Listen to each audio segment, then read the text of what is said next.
Yo YouTube, what's up? To those disgruntled viewers about the Nerf gun, I am sorry, I don't know what happened.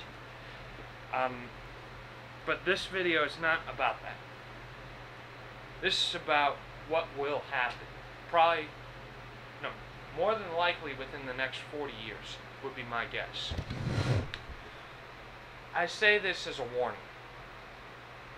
To precaution, because hope is a shallowed-eyed Charlotte on her way to Auschwitz. Preparedness keeps you alive.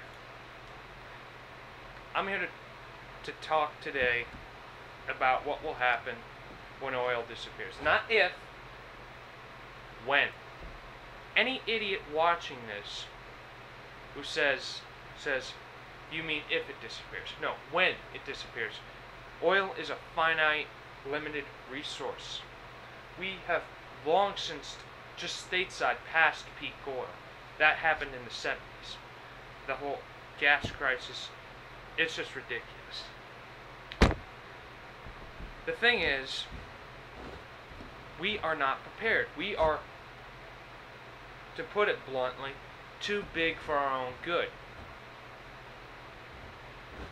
And when I say that, I'm talking about like these mega cities like Los Angeles, Miami, New York, just to name a few.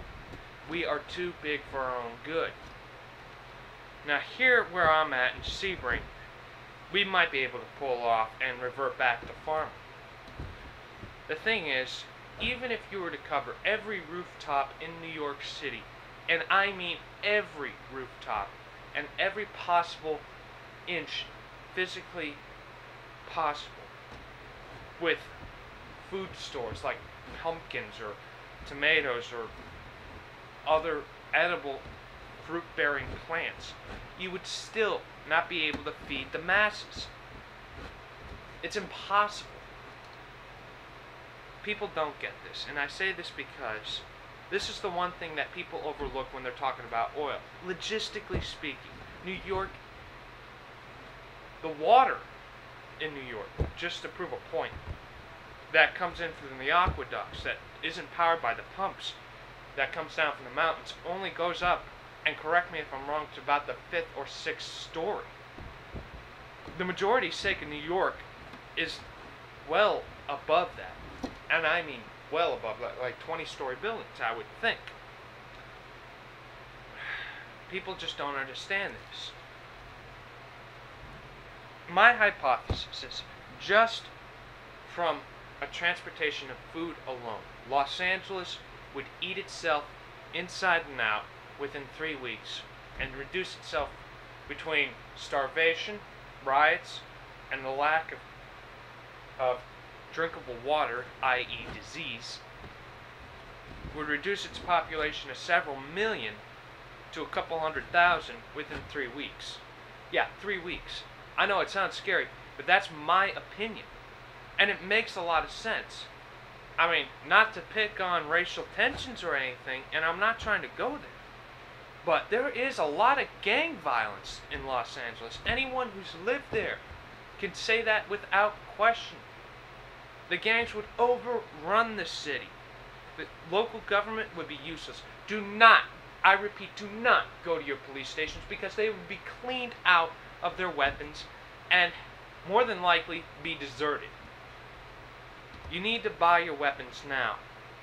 And something I just realized sitting on the can about 5 minutes ago: buy lots of toilet paper. Believe me, we take it for granted. Anyone who's lived through a hurricane and did not stock up on toilet paper, whoo boy, that's a nightmare. We take it for granted. Toilet paper would disappear so quickly. You don't think about it until it's gone. That's a scary thought. Would you rather use a hand or your rags? You take the pick. But Miami. Let's talk about Miami. I used to live there. I grew up in Coconut Grove, one of the nicer neighborhoods. Even though I was a poor boy on the block, this is not about me, this is about the city. Miami's a big city. We have had at one point a lot of natural resources going for them. The problem is now, Miamians simply can't revert back. Even though we're not as big as Los Angeles or New York, as far as skyscrapers are concerned, we're still a very large city, and I say that as in wide. You don't say Miami, you say Miami-Dade County, because the entire city has just consumed the land and the small colonies of cities, the small villages around it in the entire county, extending as far as Fort Lauderdale. That entire section from West Palm to Miami would start eating itself. And more than likely, you probably would see a lot of the bath salts incident right outside the Miami Herald building has a much more common event. And I'm not talking just drug-induced, I'm talking survival instincts. People may think it's disgusting, but when it comes down to you and your best friend, and you're stronger than him, I'm sorry, but some of you are gonna eat each other. It's disgusting, yes, but it's a scary truth. Donner Party, we can reference them. Perfect example. Came down to the wire, they started eating their dead just to survive. They're forever branded as freaks. They could not do anything the rest of their days. It's a scary fact. We take it for granted, but oil, when it dries up, it is gone. We really do. Think about it. Put this thought into your head. Say you live in a rural community where the majority sake of your income comes from farming and corn. You're probably one of the best off people there is. And I say that because you're not near a big city, I would think. 2, you got an insane amount of corn. If you own a farm and you have cornfields, I know the drought's really wicked and all, but if you have them, you could turn your food source that you could feed yourself and maybe a couple friends into a fuel source for like a fuel efficient ride. I personally have a 50cc gas powered motorization kit on a bicycle of mine. It gets about 100 miles to the gallon, I've been told. So yeah, that's really good for me. Ethanol, any high proof alcohol you can find, if you can distill it down to the proper mix, you're good. Think fuel efficient. That's your best friend. Bring your own beans, babes, and booze, as my American history teacher, Mr. Cloud, would say. And don't forget to stock up on your ammunition. That's a big thing. Guns, ammunition, and a helpful tip, be able to disassemble it in the dark. Like, you know your weapon that thoroughly.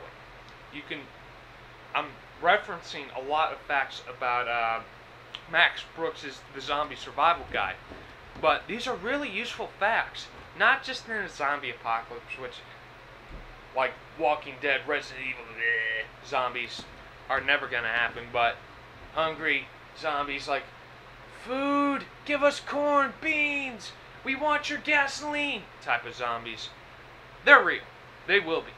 If you're on an island like, say, Dominica, you're probably the best off. I'm going to keep it short. I'm going to make a part 2. I hope you watch it, because I'm trying to keep this under 10 minutes. I hope you like my video. Comment, subscribe, do whatever the fuck you want. Comment, please. Please. And don't forget the facts. Peace out. See you in part 2.